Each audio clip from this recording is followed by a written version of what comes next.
Tara mga ka-viewers, kain po tayo. Itong ulam namin sa araw na ito, nilatik na beans, tapos ampalaya, tapos palusag na langka. Palusag na langka mga ka-viewers. Or ano nga yung konsan? English ng langka, friends? Ayan yung mga pamangkin ko. Tapos ikatlong ulam namin ay nilatik na beans pa rin, na may bitukan ng baboy, yung sahog. Yan mga ka-viewers. Tara mga ka-viewers, kain tayo. Wait lang, sabi ko bago kumain, anong gagawin? Pray. Yan, mag-pray muna before anything else. Bago kumain ay mag-pray muna. Sige na, pray na. In the name of the Father, the Son, the Holy Spirit. Amen. Lord, Maraming salamat po sa pagkain sa araw na ito. Maraming salamat po sa lahat-lahat. Amen. Okay, tara na, kainan na.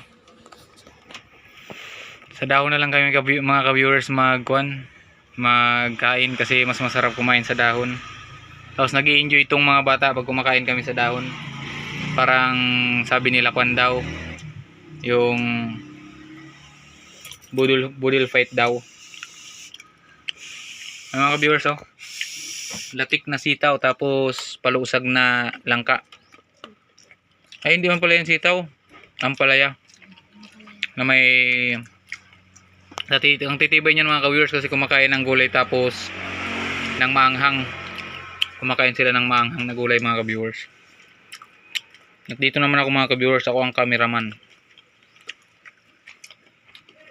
Ang harap mga ka-viewers.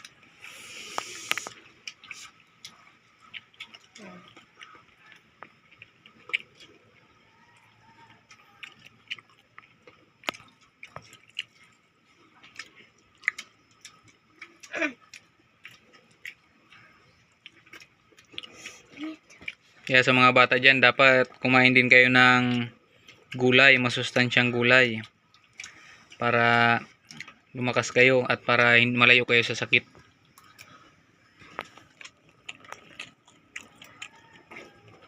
Ang harap pala nito mga ka-viewers, yung tinatawag na kanyos, nilatik tapos sinaluan ng ampalaya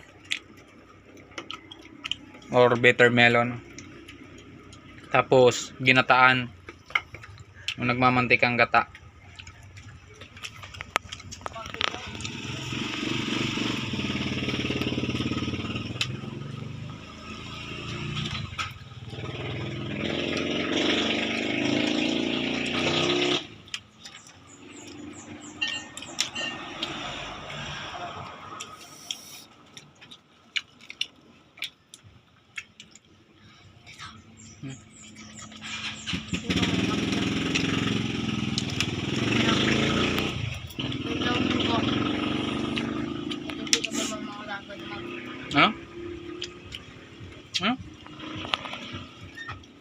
Gagawin pa itong agos na yung James lang.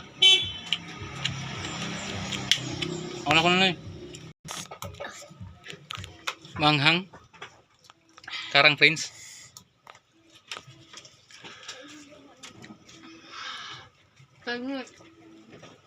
Kaya nyo yan.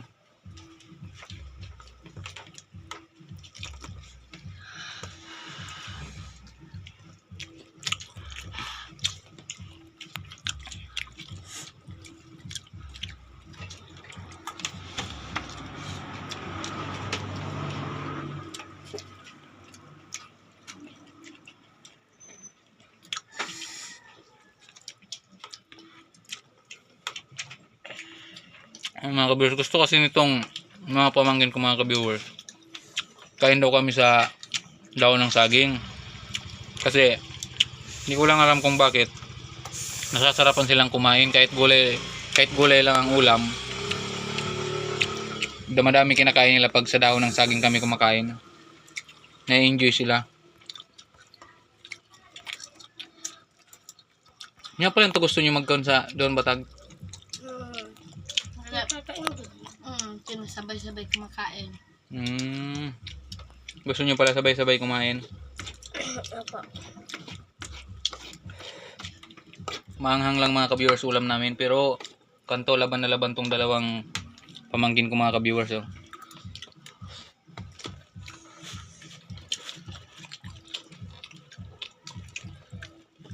Mas kaya pa. Katong the-previous na si dito. Hindi na sila bantaban talaga. Mga ka-viewers, kain din kayo ng gulay mga ka-viewers. Para tipid na tapos masustansya pa, malalayo pa tayo sa anumang karamdaman o anumang sakit.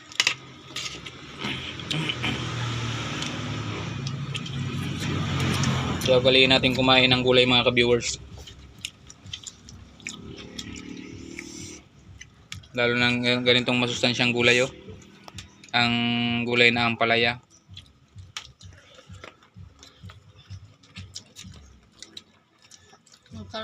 Magkarang pangatawang sila. Dito mo yung dito. Kung pala kung lada. Kasan. Marugadong arang. Sabi mo, ito ang lada. Tawag nyo sa akong lada. Sa akong lada. Ito ang lada. Ay mga ka-viewers, patuloy na napakasarap talagang kumain sa daon ng saging. Nakakapagpadagdag ng lasa ang daon ng saging. Yan mga ka-viewers, yung dalawang pamangkin ko. Enjoy na enjoy kumain at mauubos na nila yung ano. Siyempre nakikikain din ako. Dito akong naghahawak ng camera. Itong kamay ko. Harap. Sarap ng gulay mga ka-viewers. Kaya okay. Ang mga bata dyan, let's eat vegetables and fruits. For us to be strong and smart.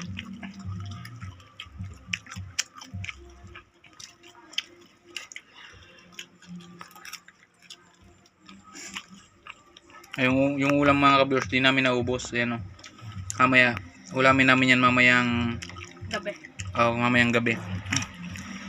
Kaya sakto na to. Mga ka-viewers, yun lang para sa araw na ito. Maraming salamat sa inyo and God bless you all.